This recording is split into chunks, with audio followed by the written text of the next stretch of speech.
Kronologi bus TNI AL tabrak truk di Tol Belmera Medan. Bus rombongan personel TNI Angkatan Laut mengalami kecelakaan di Jalan Tol Belmera, Kota Medan, saat dalam perjalanan menjenguk rekan prajurit yang baru menjalani operasi. Selasa, 23 Desember 2025. Dinas Penerangan, Dispen, Komando Daerah Angkatan Laut, Kodaeral, I mengungkapkan kronologi kecelakaan yang dialami bus dinas TNI AL tersebut.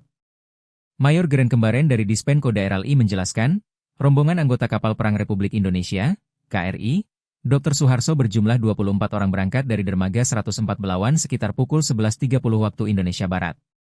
Rombongan menggunakan bus dinas TNI AL untuk menjenguk rekan mereka yang baru saja menjalani operasi. Sekitar pukul 12 WIB, bus rombongan TNI AL memasuki pintu Tol Belawan dan melaju ke arah Tanjung Morawa. Namun, sekitar 20 menit kemudian, bus mengalami kecelakaan di ruas Tol Belmera.